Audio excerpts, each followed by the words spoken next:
Hello dear student. आज का हमारा पॉइंट रहेगा कि कोई भी यदि हमको रासायनिक समीकरण दे रखा है या रासायनिक अभिक्रिया शब्द समीकरण में लिखी हुई है तो उसको किस प्रकार से संतुलित किया जाता है, यह समझना आज का हमारा पॉइंट रहेगा।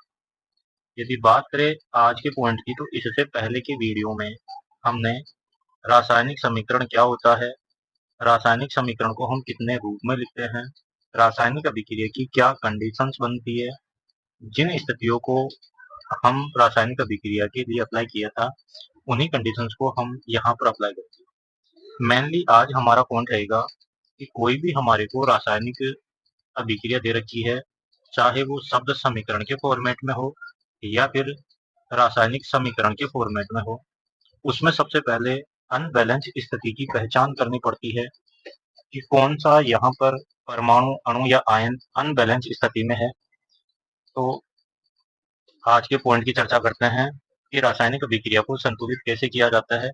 रासायनिक अभिक्रिया को यदि संतुलित कर रहे हो तो आपको बेसिकली दो तथ्य याद होना चाहिए। सबसे पहला तथ्य है कि असंतुलित तत्व या परमाणु की आपको पहचान करनी है, और 2 नंबर पर यदि आपने असंतुलित तत्व या परमाणु की पहचान कर ली तो द्रव्यमान संरक्षण नियम की पालना करनी। द्रव्यमान संरक्षण मैंने पहले वीडियो में हमने देख लिया था कि किस प्रकार से द्रव्यमान संरक्षण का नियम अप्लाई होता है। द्रव्यमान संरक्षण के लिए हम किन किन तथ्यों को शामिल करते हैं। यदि द्रव्यमान संरक्षण की बात करें तो यहाँ पर आपको पहला काम करना है कि जो भी आपको तत्व, परमाणु, अणु या यौगिक दे रखा है, तो जो भी सूत्र दिया गया है उस सूत्र में आपको परमाणुता कह दीजिए या फिर उसके मोल को समान करना पड़ेगा। 2 नंबर की कंडीशंस है कि आपको कोई परमाणु दे रखा है अभिक्रिया में, या फिर कोई अणु का फॉर्मेट दे रखा है, या फिर यौगिक का फॉर्मेट दे रखा है, तो उस फॉर्मेट में हमारे को कोई बदलाव नहीं करना है। यदि हमारे को परमाणु की संख्या कम या ज्यादा करने की कहीं जरूरत पड़ रही है तो हम उसके रस समीकरण मिति गुणांक में बदलाव करते हैं। रस समीकरण मिति गुणांक क्या होता है? जैसे मान लीजिए कहीं पर अभिक्रिया इस फॉर्मेट में आपको लिखी हुई मिल रही है कि एक अभिकारक ए है और एक अभिकारक बी है। अभिकारक ए और बी आपस में संयुक्त होकर कोई उत्पाद पी बना रहे हैं। यदि इस अभिक्रिया में देखा जाए तो यहाँ पर जो हमने ए लिखा है, ये जो बी लिखा है, ये तो अभिक्रिया का अभिकारक पक्ष है, और जो पी लिखा है ये अभिक्रिया का उत्पाद पक्ष है।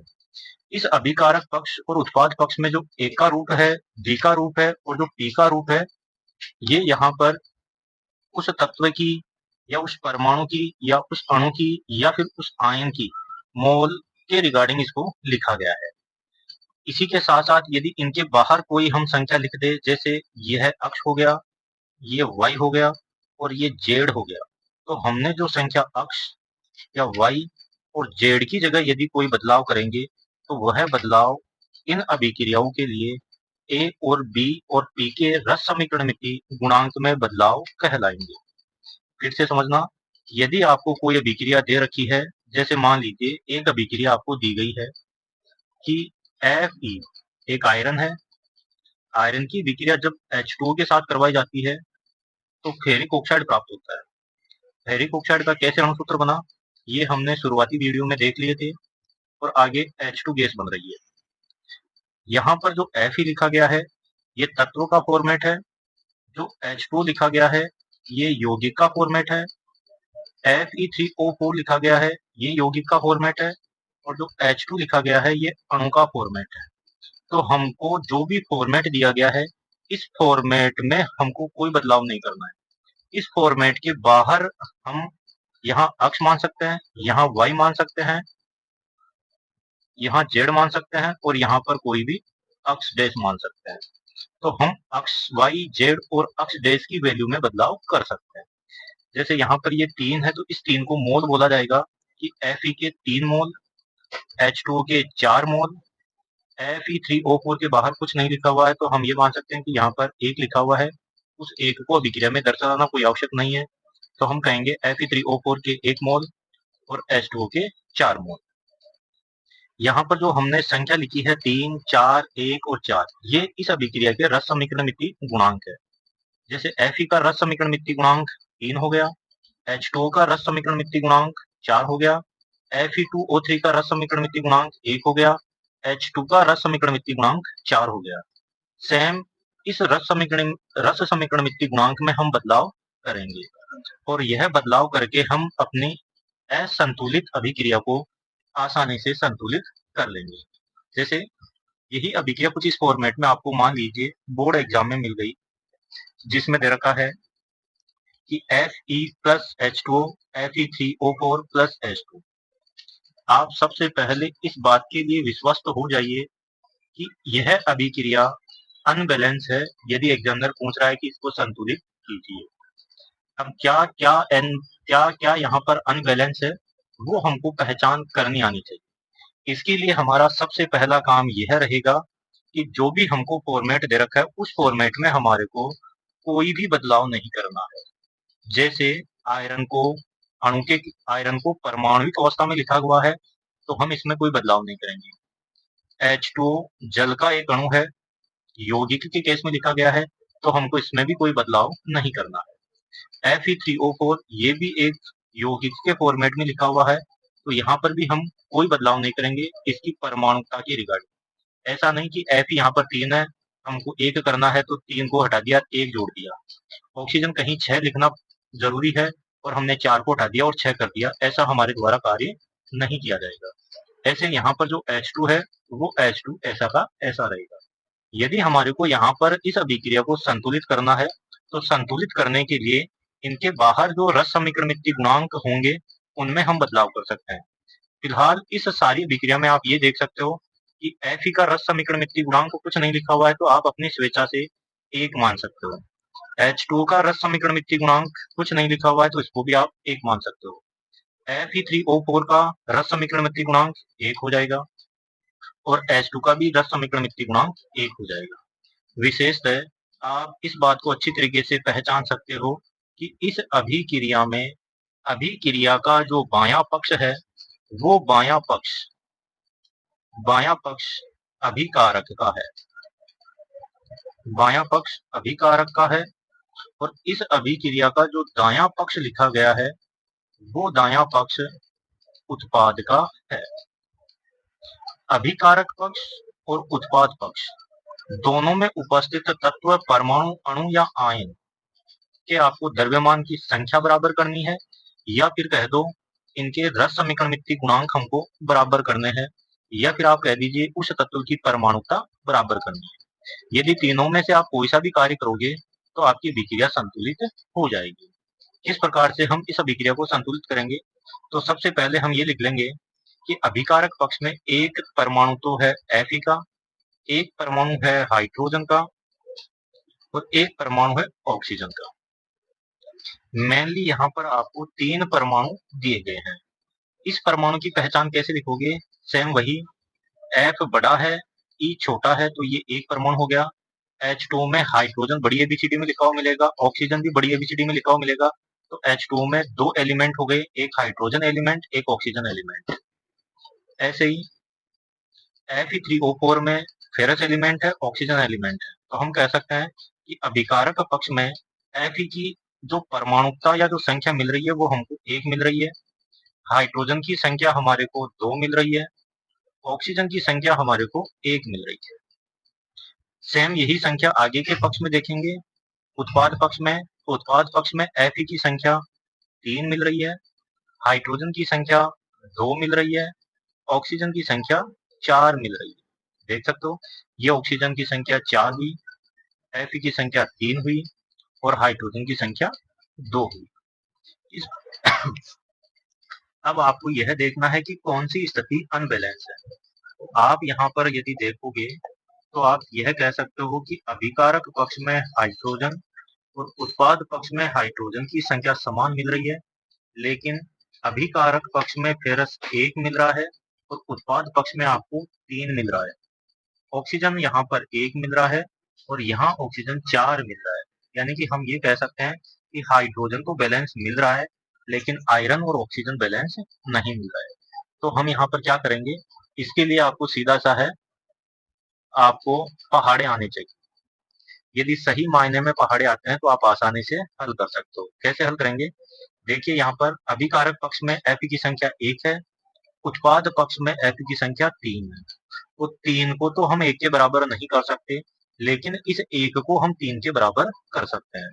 तो 1 को हम किस से गुणा करें कि हमारे को 3 प्राप्त हो जाए? 1 को हम किस राशि से गुणा करें कि हमारे को 3 प्राप्त हो जाए? तो हम कहेंगे एफ ई को हम यदि 3 से गुणा कर दे 1 को, तो हमारे को 3 प्राप्त हो जाएंगे। तो 3 प्राप्त हो जाएंगे, तो हमने कितने से गुणा किया है? 3 से गुणा किया है, तो यह 3 यहाँ पर एफ ई के बाहर हम लगा देंगे। यदि एफ ई के बाहर 3 लगाया है तो क्या अभिक्रिया में कोई बदलाव हुआ है? इसकी जांच फिर से हम करेंगे। तो हमने एफ ई की संख्या जो 3 बढ़ाई है वो केवल और केवल अभिकारक पक्ष में बढ़ाई है, तो उत्पाद में तो बदलाव होगा नहीं। अभिकारक पक्ष में बदलाव हुआ कि अब हमारे को इस अभिक्रिया में एफ ई की संख्या 3 दिखने लग गई। एफ की संख्या 3 यहाँ पर हो गई, उत्पाद पक्ष में भी 3 हो गई। कहने का शाब्दिक अर्थ आयरन संतुलित हो गया। हाइड्रोजन हमारा पहले से संतुलित है। अब हमको संतुलित करना है ऑक्सीजन को। वही एक तरफ ऑक्सीजन यहाँ पर आपको कितना दिख रहा है? 4 दिख रहा है, और एक तरफ आपको ऑक्सीजन 1 मिल रहा है। वही काम पहाड़े आपको आना चाहिए। एक तरफ 4 है, एक तरफ 1 है। 1 को 4 बना सकते हैं, 4 को हम 1 नहीं बना सकते। इसलिए हम 1 को कितने से गुणा करें कि हमारे को 4 प्राप्त हो जाए? तो 1 को हम 4 से गुणा करेंगे, 4 से गुणा करेंगे तो हमारे को 4 प्राप्त हो जाएगा। अब यह देखिए कि अभिकारक पक्ष में जो ऑक्सीजन है वो किस रूप में लिखा हुआ है। तो यहाँ पर ऑक्सीजन H2O के फॉर्मेट में लिखा हुआ है। तो हम यहाँ पर जो राउंड अप किया है, इस राउंड में हमारे को कोई बदलाव नहीं करना है, हमारे को बदलाव करना है इसके बाहर। तो हम यहाँ ऑक्सीजन की संख्या जो पहले 1 थी उसको हम 4 कर देंगे। अब ऑक्सीजन की संख्या 4 करते देखिए कौन से की संख्या और बढ़ गई। यदि हमने ऑक्सीजन की संख्या 4 की है तो हाइड्रोजन की संख्या अब बढ़ गई। पहले अभिकारक में हाइड्रोजन 2 मिल रहा था, अब वह हाइड्रोजन आपको 8 मिल गया। 8 कैसे हुआ? 2 पहले से था मौजूद फॉर्मूले में, 4 मोल हमने बाहर लिख दिए, तो 4 को 2 से गुणा करोगे तो संख्या कितनी मिलेगी? 8। अब एक तरफ अभिकारक की तरफ तो आपको हाइड्रोजन 8 मिल रहा है और उत्पाद की तरफ 2 मिल रहा है। तो वही काम, 8 को 2 में नहीं चेंज कर सकते, लेकिन 2 को 8 में चेंज कर सकते हैं। तो 2 को हम कितने से गुणा करें कि हमारे को 8 प्राप्त हो जाए? तो इसके लिए हम क्या करेंगे? 2 एकम 2, 2 दूनी 4, 2 तियाम 6, 2 चौक 8। तो 2 को हम बेटा किससे गुणा करेंगे?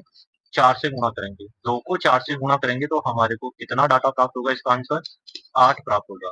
अब हमने गुणा अभिकारक पक्ष में किया है या उत्पाद पक्ष में? तो हमने गुणा किया है उत्पाद पक्ष में, और उत्पाद पक्ष में गुणा किया है हाइड्रोजन को। और उत्पाद पक्ष में हाइड्रोजन किस फॉर्मेट में है? H2 फॉर्मेट में। तो H2 फॉर्मेट के बाहर हम 4 लगा देंगे। इस प्रकार से हमारा सही सही संतुलित अभिक्रिया हो जाएगी कि 3 Fe के मोल, 4 H2O के मोल आपस में अभिकृत होकर Fe3O4 के 1 मोल और 4 मोल H2 के देता है। यह हमारी अभिक्रिया संतुलित हुई। इस संतुलित अभिक्रिया में आपका द्रव्यमान संरक्षण नियम 100% कार्य कर रहा है। जितना अभिकारक का कुल द्रव्यमान है उतना ही द्रव्यमान आपको उत्पाद का प्राप्त हो रहा है। अब उसको कैसे चेक कर सकते हैं? या तो आप इनकी परमाणुकता को गिनकर कर सकते हो। कैसे? जैसे यहाँ पर Fe3 है, यहाँ Fe3 है तो यहाँ पर भी Fe3 हो गया। यहाँ हाइड्रोजन 8 है तो यहाँ पर भी हाइड्रोजन 8 हो गया। यहाँ ऑक्सीजन 4 है तो यहाँ पर भी ऑक्सीजन 4 हो गया, यानी कि परमाणुकता सबकी बराबर है। इस प्रकार से आप आसानी से अभिक्रिया को संतुलित करके रीचेक कर सकते हो कि हमारे द्वारा दिया गया आंसर सही है या नहीं है। ऐसे ही अब हमारे पास एक और प्रश्न है जिसको हल करना है। यह समीकरण की केस में लिखा गया है, और इस समीकरण में हमारे पास अभिकारक पक्ष में केवल एक है, FeSO4। राउंड अप कर लेंगे। इससे हमारे को मिला है Fe2O3, SO2 और SO3। बेसिकली इसको कैसे बैलेंस करेंगे? बैलेंस करने का मामला वही रहेगा जो राउंड किया है उसके अंदर बदलाव नहीं करेंगे, जो भी बदलाव करना है वो बाहर की ओर किया जाएगा। ये आपका यहाँ पर अभिकारक पक्ष हो गया और ये उत्पाद पक्ष हो गया। अभिकारक पक्ष और उत्पाद पक्ष में कौन कौन से एलिमेंट है? तो एक तो FeSO4 बना है Fe मेटल से, एक सल्फर एटम से और एक ऑक्सीजन एटम से। इनकी संख्या कितनी की है? तो संख्या आप लिखोगे तो Fe की संख्या है अभिकारक पक्ष में 1 और उत्पाद पक्ष में यहाँ पर आपको 2 दिख रहा है, तो अभिकारक पक्ष में आपका यहाँ पर रहेगा 2, सॉरी उत्पाद पक्ष में रहेगा 2। सल्फर अभिकारक में आपको 1 दिख रहा है, तो यहाँ FeSO4 में 1, ऑक्सीजन 4। उत्पाद पक्ष में आप देखोगे तो सल्फर कहाँ कहाँ मिल रहे हैं? एक SO2 में मिल रहा है, एक SO3 में मिल रहा है, टोटल आपको 2 सल्फर मिल रहे हैं और 2 सल्फर मिल रहे हैं, तो आप कहोगे सल्फर की परमाणुता हमारे को उत्पाद पक्ष में 2 मिल। ऑक्सीजन कहाँ कहाँ मिल रहा है? तो ऑक्सीजन हमारे को 3 तो मिल रहा है Fe2O3 में, 2 मिल रहा है SO2 में और 3 मिल रहा है SO3 में।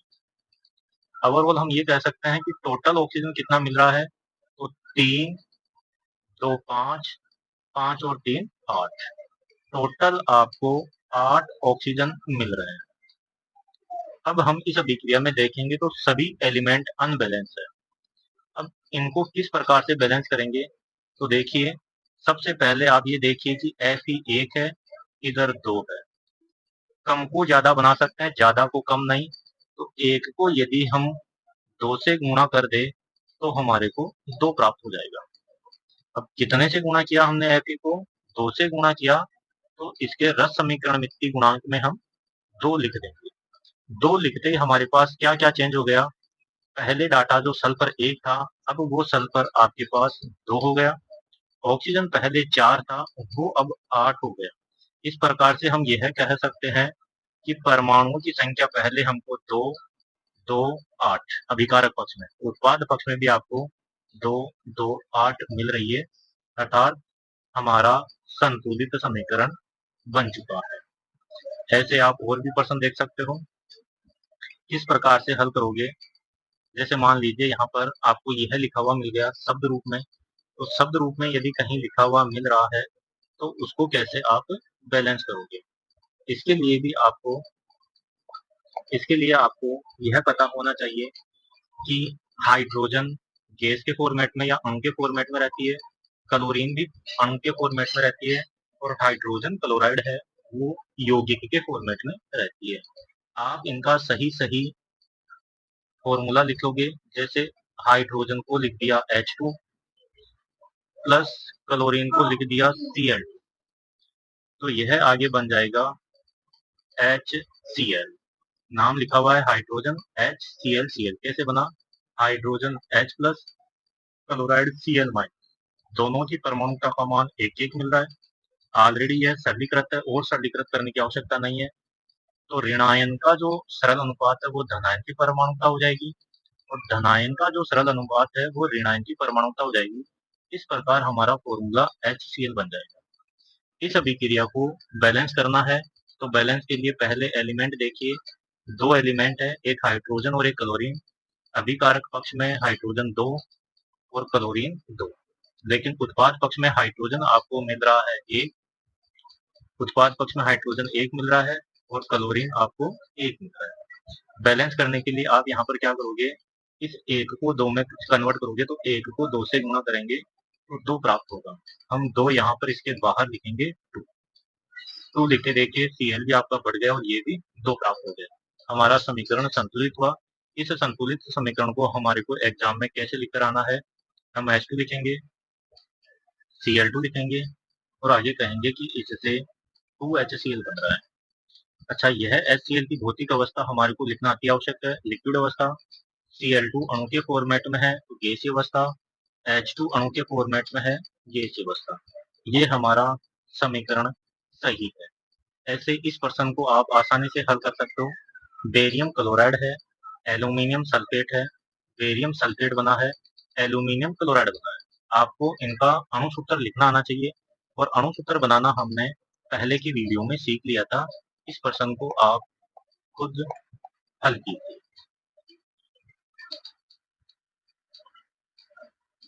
आगे एक एक्सरसाइज और दे रखी है कि सोडियम है, कैसे हल करेंगे, तो हम लिखेंगे इनकी समीकरण के इसमें सोडियम की जगह हमने प्रतीक Na परमाणु का डाल दिया, जल यहाँ पर अणु के रूप में या यौगिक के रूप में है H2 लिख दिया, सोडियम हाइड्रोक्साइड यहाँ पर बन रहा है, उसका फॉर्मेशन हमने लिख दिया NaOH और हाइड्रोजन यहाँ पर हमने लिख दिया H। अब एक बात ध्यान रखना, यदि ऐसी अभिक्रियाओं को हम अपने पुरानी पद्धति से हल करते जाएंगे तो यह प्रश्न हल होगा नहीं और जटिलता बढ़ती जाएगी। तो इनको कैसे हल करोगे आप, इसके लिए आप यह मानकर चलिए कि यहाँ पर हम पहले परमाणुता लिख लेते हैं। अभिकारक में सोडियम मिल रहा है, हाइड्रोजन मिल रहा है, ऑक्सीजन मिल रहा है। सोडियम आपको 1 मिल रहा है, हाइड्रोजन 1 मिल रहा है, हाइड्रोजन यहाँ 2 मिल रहा है और ऑक्सीजन 1 मिल रहा है। अभिकारक पक्ष में आपको यह मिला, तो उत्पाद पक्ष में क्या मिल रहा है, उत्पाद पक्ष में सोडियम आपको 1 मिला, हाइड्रोजन आपको 3 मिल रहा है और ऑक्सीजन आपको यहाँ पर 1 मिल रहा है। अब यहाँ पर हमने देखा कि 2 परमाणु का तो संतुलन हो रहा है, लेकिन तीसरे परमाणु का संतुलन नहीं हो रहा है।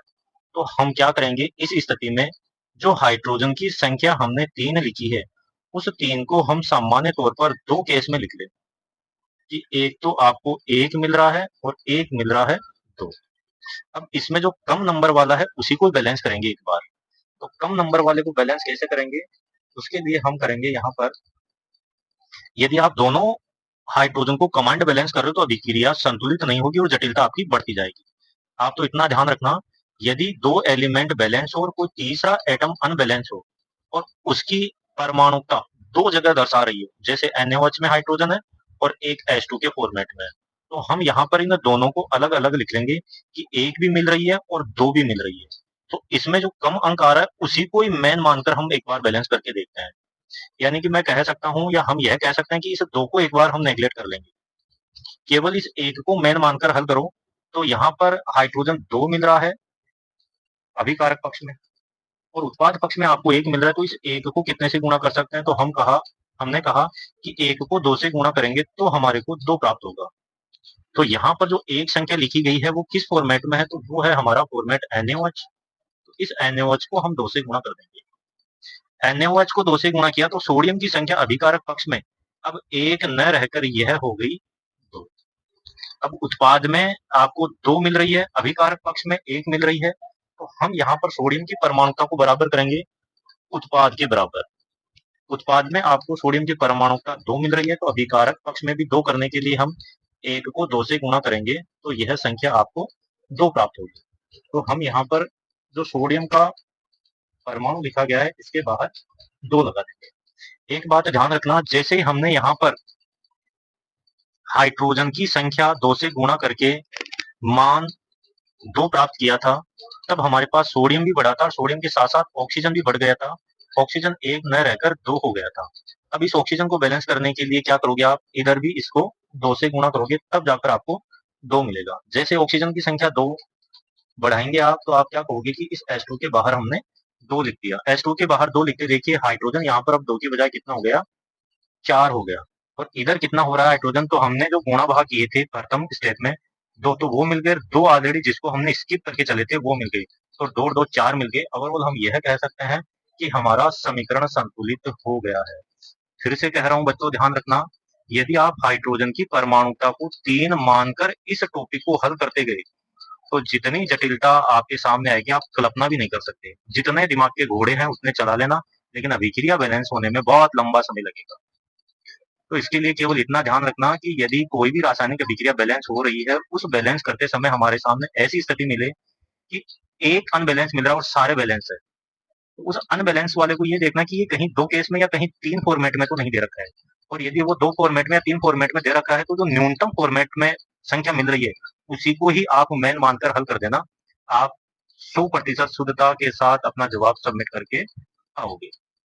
सेम ऐसे ये प्रश्न है आगे, HNO3 plus CaOH whole twice CaNO3 whole twice plus H2 करके देखना। यदि ऊपर वाला समझ में आया है तो इसको भी आप आसानी से हल कर दोगे।